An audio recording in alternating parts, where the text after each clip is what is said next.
Hey guys, welcome to the Fervor review. This is my first ever review, officially. So I'm excited. Today I'm going to talk about The Shining by Stephen King. Now I have to share a little fact about myself I'm not proud of. I have never read a Stephen King novel before. Yes, I live under a rock, far away, outside civilization in a cave somewhere you've never heard of. So it's something to admit, like, wow, I've never actually read a Stephen King novel. And I really enjoyed this book, you guys. The Shining, this was great. First of all, I picked this particular book out on purpose when I was looking at the copies I wanted to order, and I really wanted this one because I really, really liked. Ooh, it's kind of shiny, but shining. I really liked the cover of this and the artwork. I don't know, right? Like, if it looks good, it is good, and I really want to pick it up. I really wanted to pick this up. I love the black and gold and the white lettering here. I just think it's awesome. It's super cool. And so the book actually came out in 1977. This was printed in 1978, so I think I got a pretty good overall experience of what it would be like to read this book had I just picked it up when I read it. And, it has the yellowing pages, the print. I enjoyed it. It's not just the book, you guys. It's about the experience. And look at him. Look at this guy. Oh, sorry, the shine there. Puns not intended, we'll say. But look at that. Oh, man, do they do that still in novels? I mean, sometimes, but man, that's a good one. Anyways, I love this. So what I really enjoyed about this book was first of all, the tone. Like, after, like, I think maybe in my first chapter, like, really early on reading this book, I'm like, there's definitely a feeling, like an eerie, dark feeling that I think Stephen King does a really good job, like, capturing from the beginning. I mean, I noticed it in bands I really like certain records, like, wow, they definitely have an atmosphere. I just felt like this is a book that really just set up an atmosphere. It felt unsettling. It felt cold. It felt dark. You could just tell that there's a lot of imperfections that really kind of came off the situations and the interactions with people. What I didn't realize, after reading this book, I did watch the movie, and so I should have waited to watch the movie before I did this review, but sorry. But, what I really did enjoy about the book was the depth of characters that you really get to learn about them. You learn Jack Torrance, who's the father, if you're not familiar. He has a really dark kind of past. You learn that his dad was an alcoholic who nearly beat his mother to death, like bleeding in front of him as a child, but also in a way kind of like admired his father and tried to make excuses for his father, which is a pretty good response to somebody who's been abused. You kind of abused, you kind of, tend to,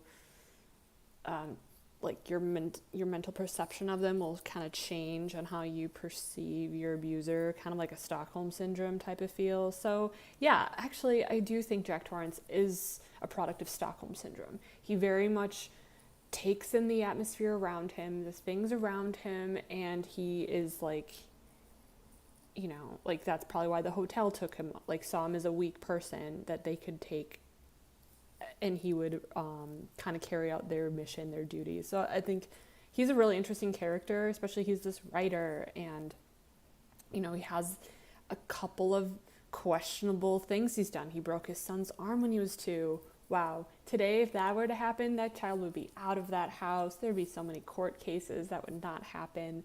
Him and his buddy, God, I can't remember the guy's name, but who gets him the job at the hotel, the Overlook Hotel, they may have hit somebody. They still have no idea, and just because of their drinking problems. And anyways, I kind of liked the introspection, or a little bit more depth you got from who Jack Torrance is. You also get more depth on Wendy, his wife. And to me, she seemed to be the strongest person in that book. She doesn't have the shining, which you learn later from Dick Hallorann. He's the cook at the Overlook Hotel. He's the one who tells Danny what the shining is, this gift that Danny has. Now, it's an understood thing that Danny, like his parents understand, like Danny has this ability to read people's minds. And there isn't some little kid living in his mouth or like in his finger. Danny does have this interesting, I guess, supernatural gift where he can read minds, but he can see visions. And Tony, I would say, maybe he's more of a ghost. Maybe he is an imaginary friend who actually is trying to protect him and save Danny. I think Tony is actually almost like a guardian angel in a really creepy way, showing him really creepy things. And there's a reason why Danny wants to learn how to read ASAP. Like, he's trying to learn how to read so he can understand the signs that he's being shown by Tony to kind of to figure out the world around him. He's 5 years old. He's be able to read his parents' minds, most people's minds, and confronted with some really intense subject matters and scenes that he's just trying to interpret as a very young mind. It's very fascinating, like the depth you kind of see what Danny's interacting with. Okay, going back to the mom, Wendy, she, Dick Hallorann is like, she might have some shine to her, but he couldn't really get a good read on the father. But Wendy, I think she just really embodies this maternal instincts. Like, she loves her son, she understands he's different, but always has this concern for him. But like her also questioning and observing her husband. He was an alcoholic, and she kind of regrets if she made the right choice staying, or I don't know if she regrets it, but she questions herself if staying with her husband after he broke their son's arm when he was 2 years old because he was drunk, if that was the right choice, and kind of going into her own traumas with her mother. Like, they just don't get along. Her mother criticized her. You learn that her sister had died when they were kids. Like, her sister was 6 years old. They were both young kids when her sister, I think, got hit by a car. And then also, like, the relationship that she had with her father, and she just thinks about the relationships between her son and Jack. It's just kind of an interesting, her own perception of stuff. And all of this comes out during this time. And then they go to this hotel together, and you see Jack start to take on these habits, his alcoholism. He's acting like as if he had been drinking, but he's sober.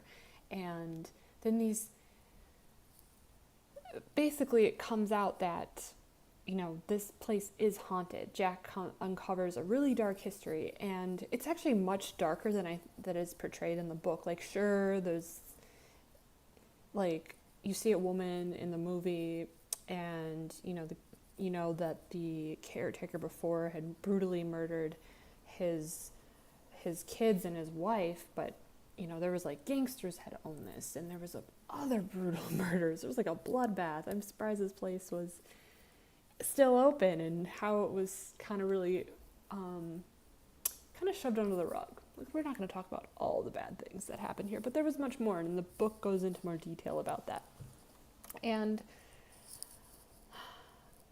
at a point, it's kind of understood by all three of them that there is something very wrong with this hotel, and Danny gets trapped in a couple of things, and just how he tries to I don't know. It's a very interesting book. Like, it's like everyone knows there's something wrong with this hotel. And what I liked about it was they don't explain why, it just is. Danny just has this ability to read people's minds. Other people have this semi-ability too. You come across other characters in the book that people have a little shine to them. They can kind of understand things. And it's just this, like, known thing that some people have and some people don't. But not everyone has the same, I guess.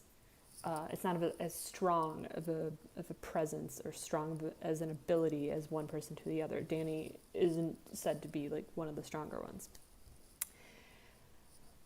Yeah. It was a really good book. I recommend it. If you have not read The Shining, you've only seen the movie, I feel like you have to read this book because it just really takes things into a whole different depth. I thought Stephen King did, like I said, a really great job of creating this, like, really uneasy atmosphere on paper. What I didn't really understand was some of the sexual scenes. They aren't super graphic, but it's just, like, the acknowledgement of, like, Danny's like, oh yeah, mom and dad are doing something. And he has an understanding, or, like, there's certain innuendos Danny doesn't pick up on because he can figure out where people are. and you can hear what they're thinking and saying, what they're probably doing.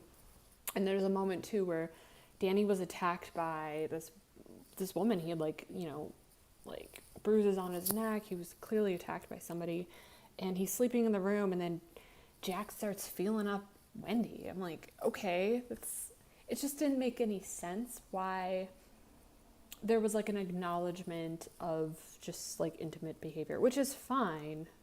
Couples do that, and I don't know if it's Stephen King was like experimenting with kind of introducing like dark things with sexual things, which do tend to overlap in, I would say, well, if you want to get into like true crime stuff, there tends to be this overlap of criminal and sexual behavior. So I don't know if that was him trying to intersect those two, him experimenting with those ideas, or trying to make it realistic, like this is what couples do, or showing like how Jack was able to turn from one thing to another, or how Wendy was trying to be very pleasing at the same time. Also, another thing I forgot to mention too, like Danny's the whole time, he's really concerned about his parents to be divorced. Like that was like the biggest concern he has throughout the entire thing. And so that's why he never really wanted to say, hey, we probably shouldn't go here, or hey, like there's something bad going on. Like he keeps a lot of these I don't know if the premonitions or signs that he's seeing, he keeps a lot of this, he burdens himself. He keeps this burden to himself because he doesn't want his parents to separate. He's afraid of how their life is going to change. He knows the concerns his mom has. So it's really a lot of this like